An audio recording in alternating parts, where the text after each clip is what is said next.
खर्च। ये क्या छोटी बहू, मैं ये क्या सुन रही हूँ? तुमने दिनेश की पढ़ाई शहर में अपने घर पर रख कर करवाने से इनकार कर दिया। भला ये भी कोई बात हुई? तुम चाची हो उसकी और उसके इतने से खर्चे नहीं उठा सकती, फिर तुम्हारे शहर में इतना कमाने का क्या फायदा? इतने पैसों पर क्या साफ बनकर बैठी होगी जो बच्चे की पढ़ाई की दुश्मन बन गई। अम्मा मीनाक्षी को डांटते हुए बोली, अम्मा जी, मैंने कब उसकी पढ़ाई के लिए इनकार किया है? मैंने तो सिर्फ उसे हॉस्टल भेजने के लिए कहा है। मीनाक्षी अपना पल्ला ही सही करते हुए बोली। वहीं पास खड़ी उसकी जेठानी आरती भी अपना हाथ मचाते हुए बोली, अरे हम तो इन्हें अपना समझते थे, पर हमें क्या पता था कि ये तो हमें पराया समझती है। अरे मेरे बेटे के वहीं जाकर इसके पास रहने से कौन सा इसकी आज़ादी खाल पड़ जाता, जो उसे अपने पास रखकर पढ़ने से इनकार कर दिया। ऊपर से ये तक कह रही है कि उसे हॉस्टल में रख दो। बताओ, घर वालों के वहाँ होने का क्या फ़ायदा? दिनेश के बापू को पता चला तो वो बहुत नाराज़ हो रहे थे। उन्होंने तो यहाँ तक कह दिया कि छोटी बहू ने किस मुंह से ये बात कह दी। क्या हम उसके कुछ भी नहीं रखते?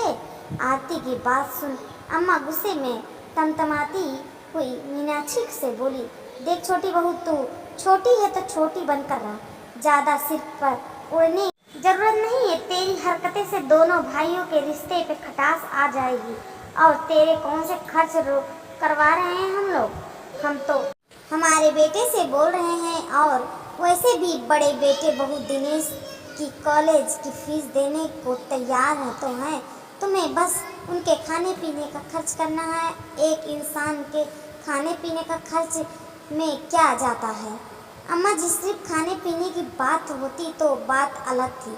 पिछली बार सुरेश को भी हमने रखा था, पर उसके बाद क्या हुआ? भाई साहब ने तो सिर्फ एक कॉलेज की फीस दी थी, पर कोचिंग का खर्च, कॉलेज तक के आने जाने का खर्च, कभी भी किसी किताब की ज़रूरत पड़ रही थी तो कभी किसी चीज़ की, कॉलेज के सेमिनार में बाहर जाना है तो कभी कुछ और, सब खर्च हमने उठाए थे। और उस पर भी आए दिन कोई ना कोई गांव से उससे मिलने चला आता था, और आता भी तो अकेले नहीं आता, साथ में 3-4 लोग को लेकर ही आता।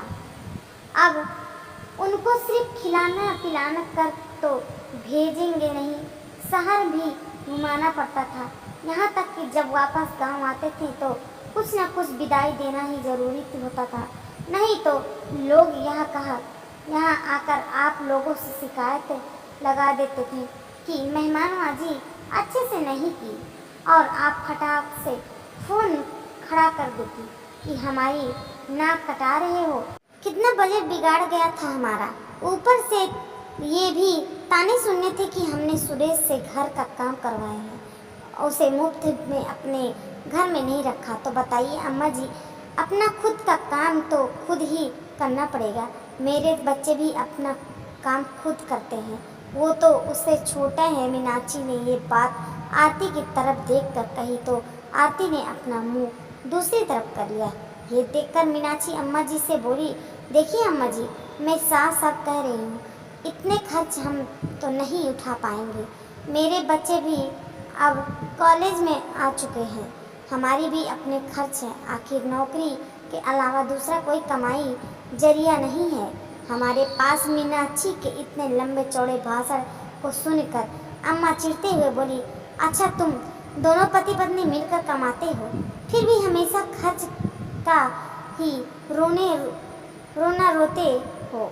शहर में मौज मस्ती करने के लिए पैसे चाहिए, लेकिन परिवार पर खर्च करने के लिए पैसे नहीं हैं। माफ़ कीजिए अम्मा जी, दो लोग मिलकर कमाते हैं तो क्या हुआ? शहर में रहने वालों के खर्च भी होते हैं, वहाँ सामान मुफ्त में नहीं आता। अगर एक की कमाई घर की किस्त और बच्चों की फीस जाती है तो दूसरे की कमाई घर का खर्च चलाता है। हम तो हर चीज़ मोल खरीदनी पड़ती है, यहाँ तक कि पानी तक की मुफ्त में नहीं है। मीनाक्षी ने कहा तो आरती चिढ़ते हुए बोली, अच्छा आज घर के खर्च की बात कर रही है तो हम भी बता दें कि हम भी कोई यहाँ मुफ्त में नहीं रहते हैं, हम भी खर्च करते हैं। ऊपर से तुम तो शहर में जाकर बैठी हो, सारे रिश्तेदार के अंदर लेन देन तो हमको ही करना पड़ता है। हाँ भाभी जी, लेन देन में सिर्फ लेना आपको करना पड़ता है, देने में के मामले में तो बराबर हिस्सेदारी होती है। तो ये बात तो मत बोलिए, आपकी लेन देन हम अकेले करते हैं। कई प्रोग्राम में तो हमें आते नहीं हैं, लेकिन हमारी तरफ से शगुन वगैरह बराबर जाता है, क्योंकि उसका आधा खर्च आप हमसे बराबर मांगते हो। मीनाक्षी आज बराबर जवाब देते जा रही थी, यहाँ देखकर आती चिरते हुए अंदर चली गई। वहाँ अम्मा जी भी मुंह फुलाकर बैठ गए, लेकिन मीनाक्षी ने उन्हें मनाने की कोशिश भी नहीं की। पिछली बार भी यही हुआ था कि जब दिनेश का बड़ा भाई रमेश पढ़ने के लिए अपने चाचा चाची के पास शहर आया था। हालांकि वह सिर्फ 1 साल ही रुका था, उसके बाद अचानक उसने बिजनेस करने के ठान ली, इसीलिए पढ़ाई के बीच में ही छोड़ दिया और दूसरे शहर चला गया। भैया जी ने तो कॉलेज की फीस देकर अपने जिम्मेदारी की स्त्री यही कह कर ली कि कोचिंग का खर्च तो चाचा चाची भी उठा सकते हैं, आखिर इतना हक तो उस पर ही बनता है। पर उसकी कोचिंग का फीस, आने जाने का खर्च, खाने पीने का खर्च, पॉकेट मनी, सब खर्च मीनाक्षी और रमन को ही उठाना पड़ता था। इसके अलावा कभी वो कॉन्फ्रेंस हो रही तो कभी कॉलेज का टूर जाना रहा, आए दिन कोई ना कोई खर्च। इस कारण मीनाक्षी के घर का बजट पूरी तरह से हिल गया, साथ ही उसकी नौकरी पर भी बन आई। ऊपर से हर महीने कोई ना कोई मिलने चला आता, कभी भैया मिलने आते तो कभी कभी भाभी जी, पर अकेले कभी नहीं आते। कभी भाभी जी की बहन उनसे मिलने साथ में आती तो कभी उसके मामा मामी, और फिर 3-4 दिन रुक कर जाते थे। उस दौरान मीनाक्षी को अपने स्कूल से छुट्टी लेनी पड़ती थी, क्योंकि उनकी मेहमान नवाजी के लिए तो उसे ही घर पर रुकना पड़ता। अब उन्हें शहर न घुमाए तो भाभी जी मुंह बन जाता। मुंह पर कहने से भी गुरेज नहीं था। अरे तुम्हारे शहर में आए हैं तो थोड़ा घुमा कर भला आओ, जरा हम भी तो देखें तुम्हारे शहर की रौनक। इसलिए मीनाक्षी के साथ साथ रमन भी छुट्टी लेनी पड़ती। ऊपर से अगर विदा ढंग की नहीं दी तो उसकी बात और बन जाती। फिर अम्मा फोन करके 2-3 दिन तक जान खाती रहती थी, तुम हमारी नाक कटा रहे हो, शहर में जाकर क्या बैठे हो, तुम्हें अपने बड़ों भाई की इज्जत कुछ ख्याल ही नहीं रहा है। अरे इतना कमाते हो तो थोड़ा बहुत किसी को दे दोगे तो कुछ कमी नहीं पड़ जाएगी तुम्हारे खजाने में, और तुम्हारे पास नहीं हो तो मेरे पास से ले जाया करो। अभी तक तो मैं जिंदा हूँ, इतने में तो मैं ही तुम्हें दे दूंगी। इतना सब कुछ होने के बावजूद भी सुरेश बीच में अपनी पढ़ाई छोड़ दी तो बदनामी भी उन्हीं लोगों को की हुई। गाँव में सबकी तरफ भाभी जी ने ये बता फैला दी कि सुरेश ने इसलिए पढ़ाई छोड़ दी क्योंकि चाचा चाची उसे घर में काम कराते थे, इसीलिए वो पढ़ाई ढंग से नहीं कर पाया। अब जिंदगी में कुछ भी करना है तो हाँ, इसलिए व्यापार कर रहा है। सुनकर मीनाक्षी को बहुत बुरा लगा था। उसी समय उसने ठान लिया था कि अगर भाभी जी ने अपने छोटे बेटे दिनेश के लिए कहा तो वो पलट कर जवाब दे देगी, और आज आखिर वही हुआ। उसने पलट कर इनकार कर दिया तो बस इस बात को सबने पकड़ लिया। फिर थोड़ी देर बाद रमन और बड़े भाई घर पर आए, तब भी अम्मा मुंह फुलाकर बैठी हुई थी। जब रमन ने इसका कारण पूछा तो अम्मा गुस्से में ही बोली, तेरी पत्नी की हिम्मत कैसी हो गई दिनेश को वहाँ रख कर पढ़ाने का मना करने के लिए? आखिर तेरे ऊपर उसने कैसा निर्णय लिया? अपनी पत्नी को थोड़ा दबाकर नहीं रख सकता? आज अपने ससुरालों के निर्णय के बीच में बोल रही है, तुम दोनों भाई के रिश्ते के बीच में खटास पैदा कर देगी। अम्मा की बात सुनकर रमन समझ गया कि आखिर बात हुई होगी। तभी बड़े भाई भी बोला, रमन तुझे नहीं लगता कि तूने तेरी पत्नी को बहुत ज़्यादा छूट दे रखी है? उसने बड़े भाई के विनम्रता से भाई से कहा, भैया जी मेरी पत्नी मेरे साथ कंधे से कंधा मिलाकर चलती है।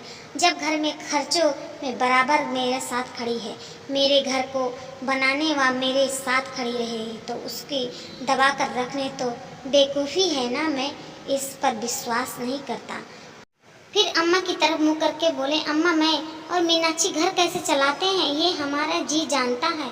हम कोई अमीर घराने के लोग नहीं हैं, मध्यम वर्ग परिवार के लोग हैं। क्या हमारे खर्च नहीं होते? नौकर चाकर रखने के हमारा औकात नहीं है। हम और हमारे बच्चे मिलजुल कर घर का काम करते हैं। कल को हमने दिनेश को भी परिवार के सदस्य मानकर मिलजुल कर काम करने के लिए कह दिया तो ये बदनामी हो जाएगी कि हम उसे काम करवा रहे हैं। और यदि कल को ये भी अपने बड़े भाई की तरह अगर निर्णय लेकर बैठ गया कि मुझे बिजनेस करना है तो फिर गांव भर में हमारी बदनामी होती फिरेगी कि हमने उसे पढ़ने से रोक दिया। अब दोबारा हम बदनामी सिर पर नहीं लेंगे। मीनाक्षी गलत नहीं है, इसमें मैं भी उसके साथ हूँ। आपको दिनेश को पढ़ाना है तो हॉस्टल में डाल दो और अपनी जिम्मेदारी पर पढ़ाओ। कहते हुए रमन ने हाथ जोड़ दिया। रमन ने इस तरह की उम्मीद किसी को नहीं थी।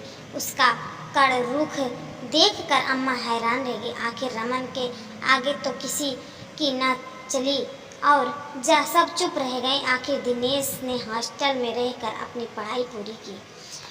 ये अलग बात है कि रमन बीच बीच में उसे हॉस्टल जाकर संभाला आता था या विकेट पर कभी कभी वो अपने चाचा चाची के घर आ जाता था। जी हाँ दोस्तों, हमारी स्टोरी कैसी लगी? हमारी स्टोरी अच्छी लगे तो ढेर सारा शेयर कीजिए, लाइक कीजिए, सब्सक्राइब कीजिए और कमेंट में ज़रूर बताइएगा हमारी स्टोरी कैसी लगी। धन्यवाद।